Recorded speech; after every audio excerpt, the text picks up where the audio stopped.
तस्वीरों के बाद वक्त हो गया है इस वक्त की बड़ी खबर आपको बताने का, क्योंकि यासीन मलिक आज पूरे दिन चर्चा का विषय बने रहे हैं।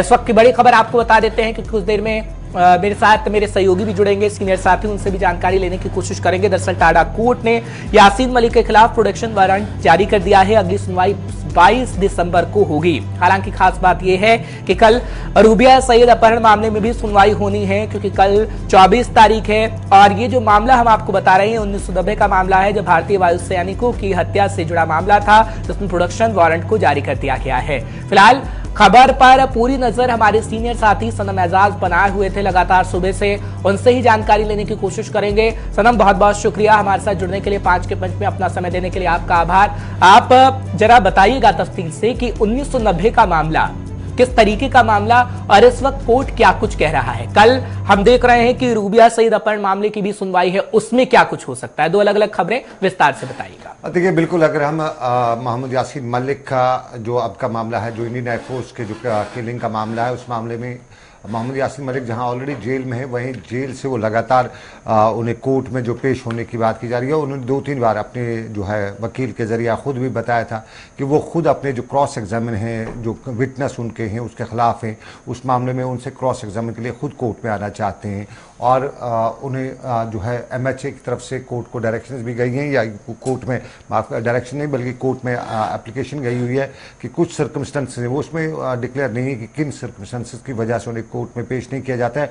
और आज भी वैसा हुआ, आज भी वो दोबारा कोर्ट में पेश नहीं किए गए। और आज भी उन्हें जो वर्चुअल मोड्स है उसके जरिए उन्होंने बताया कि वो क्रॉस एग्जामिन है, आमने सामने अपने जो वकील जो उनके जो सरकार के जो विटनेस हैं केस के, उन विटनेस से वो क्रॉस एग्जामिन करना चाहते हैं। आज भी नहीं हुआ और आज भी फिर कोर्ट ने अगली तारीख जो है 22 की रखी।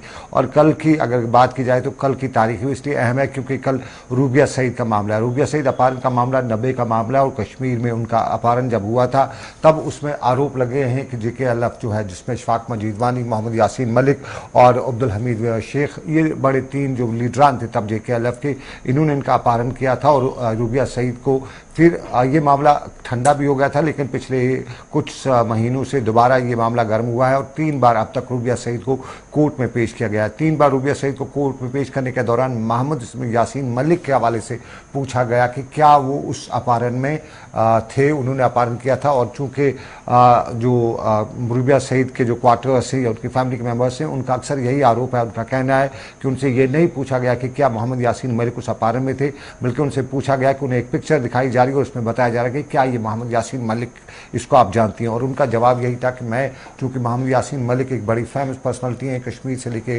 नेशनल लेवल तक उनकी बड़ी तस्वीरें, पिक्चर्स छापती हैं, रेडियो TV में आते रहते हैं, तो इसलिए मैं उनको पहचानती हूँ, मोहम्मद यासीन मलिक है। अब देख रहे हैं कल क्या मामला होता है, कल उसे कोर्ट क्या कल जो वकील है उनसे क्या जरा करता है। क्या कल वो उनसे पूछेगा कि 90 में जब उनका अपहरण हुआ था श्रीनगर के छानपोरा के जाते हुए, जब उन्हें रामबाग के नज़दीक गाड़ी से उतारा गया था, तो उस गाड़ी में उतारते वक्त कौन कौन था, और जब उन्हें वहाँ से लेके तब जिस तरह से खबरें आई कि उन्हें बरजला लिया गया, तो बरजला में घर में रखा गया और उसके बाद उन्हें आलूची बाग लिया गया, वहाँ पर रखा गया और फिर लगभग वो 3 महीने के लिए वो उनका अपहरण होता रहा। तो ये सारी जो है कल कोर्ट उससे या वकील उससे कल इस चीज़ का क्रॉस एग्जामिन करेगा। ये कल हमें देखने को, हमें उसका इंतजार करना पड़ेगा। ठीक है सनम, एक सवाल आपसे लूंगा, क्योंकि कई सालों से हमें रूबिया सईद नहीं देखने को मिली, क्योंकि मीडिया के सामने भी वो कभी नहीं आई, लेकिन पिछले दिनों हमने देखा था कि उनकी तस्वीर, उनकी झलक सामने आई थी। अब बात अगर यासीन मलिक की करें तो यासीन मलिक भी अपने केस की पैरवी की बात खुद ही कह चुके हैं।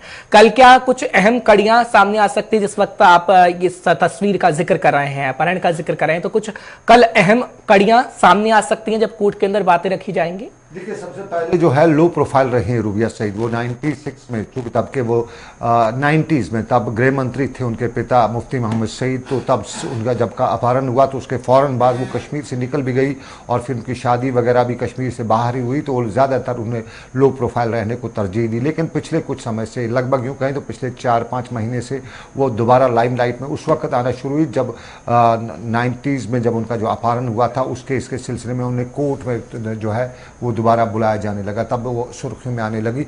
और इस दौरान भी उन्होंने, चूंकि खुद भी वो लो प्रोफाइल ही रही, किसी मीडिया से ज़्यादातर उन्होंने बात भी नहीं की और इस केस के रिलेटेड भी उन्होंने कोई बात नहीं की। हाँ, उनके जो फैमिली मेम्बर्स या फैमिली क्वार्टर्स हैं वो इस केस के रिलेटेड डिटेल्स शेयर करते हैं कि कोर्ट में क्या हुआ, या वहाँ पे जो विटनेस वगैरह हैं वो बताते हैं कि कोर्ट में किस तरह से क्या बात हुई। लेकिन अब कल का इंपॉर्टेंट मामला है, कल जब वो कोर्ट में आती तो बहुत इंपॉर्टेंट रहेगा कि क्या क्रॉस एग्जामिन जब वकील उनसे करेगा तो क्या पूछेगा उनसे, क्योंकि जब वकील उनसे बात करेगा तो वकील साहब, जाहिर है अगर वकील ने जो जितने भी इसके जो मामला थे वो खंगालने की कोशिश की तो जरा जब होगी तो जरा में ही पता चलेगा कि उससे क्या सवाल होगा और उसका क्या जवाब देती। और यही इंपॉर्टेंट रहता है, ये कल निर्भर करेगा वकील क्या क्रॉस एग्जामिन करता है और वकील के क्रॉस एग्जामिन का वो क्या जवाब देती है। बहुत बहुत शुक्रिया सनम इन चीजों को समझाने के लिए, और आप लगातार इस खबर पर नजर बनाए रखिएगा, हम आपसे जानकारी लेते रहेंगे। फिलहाल सीनियर साथी सनम एजाज इस बाबत पूरी जानकारी दे रहे थे, कल कोर्ट में क्या कुछ होगा कल भी